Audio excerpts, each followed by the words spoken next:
हरिपुर नामक एक शहर था जहाँ पर पप्पू ढाबा नामक एक ढाबा था जो कि इतना मशहूर था कि वहाँ दूर दूर के लोग खाना खाने आते थे। पप्पू ढाबा इसलिए मशहूर था क्योंकि वहाँ खाना जो भी एक बार खा लेता था उसका स्वाद नहीं भूल पाता था। कोई भी उस गांव में कुछ भी काम से आता तो वो उस ढाबा का खाना खाए बगैर नहीं जाता था। जितना ही बाहर ढाबा दिन पा दिन मशहूर होते जा रहा था उतना ही ढाबे के मालिक का घमंड बढ़ता जा रहा था।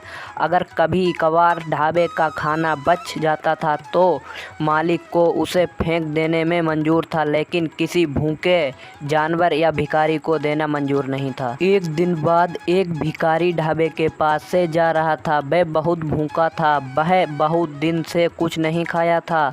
तो उसने ढाबा देखा और उसके मालिक के पास चला गया। अरे मालिक, कुछ खाने को दे दो, भूख लगी है, बहुत दिनों से कुछ खाया नहीं हूँ। अरे जा आगे जा, कुछ नहीं मिलेगा खाने को। सुबह नहीं हो पाता, कहाँ से आ जाते हैं, सारा दिन खराब कर दिया। रामू, ओ रामू, जरा इसे बाहर तो निकाल धक्के मार के। रामू भिखारी को धक्के मारकर ढाबे से बाहर निकाल देता है, लेकिन मालिक को उस पर बिल्कुल दया नहीं आती है। भिखारी भूख के मारे बेहोश हो जाता है। अरे मालिक, ये तो बेहोश हो गया। अरे तो मैं क्या करूं, इसे दुकान के सामने से हटा, ग्राहक के आने का टाइम हो रहा है। मालिक, अरे ओ मालिक, लगता है ये तो मर गया है। अरे क्या बोल रहा है तू? मालिक, मैं सही बोल रहा हूँ। अरे तू एक काम कर, इसे उठाकर ढाबे के जो पीछे कुआं है उसमें फेंक दे, किसी को पता भी नहीं चलेगा। रामू उस भिखारी को कुएं में फेंक देता है। जब मालिक शाम को दुकान बंद करके अपने घर जा रहा होता है तो मालिक को रास्ते में ऐसा लगता है कि कोई उसके पीछे चल रहा है। कभी मालिक रुक जाता है और पीछे मुड़कर देखता है, लेकिन उसे कोई नहीं दिखता। फिर वह चलने लगता है।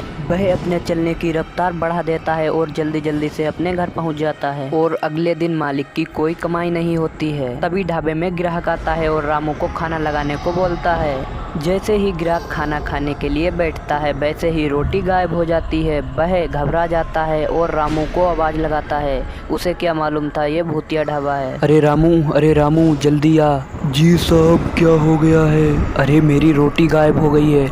अरे सर, ये कैसे हो सकता है? आपको वहम हो रहा है। यह काम भिखारी के भूत का था। वही सब ग्राहकों को डरा डरा कर भगा रहा था। ऐसे ही ढाबे की कमाई कम होने लगी। ऐसे ही अनोखी अलग अलग घटनाएं हर दिन होने लगी। लोग उस ढाबे को भूतिया ढाबे के नाम से जानने लगे। अरे लगता है उस भिखारी का यह भूत परेशान कर रहा है जिसको मैंने खाना नहीं दिया था और पीछे ढाबे के कुएं में फेंकवा दिया था। रामू और उसका मालिक अगले ही दिन सुबह बाबा के पास जाते हैं और जाकर अपनी सारी परेशानियां बताते। अरे मूर्ख, ये तुमने क्या किया? भूखे भिखारी की तुमने जान ले ली।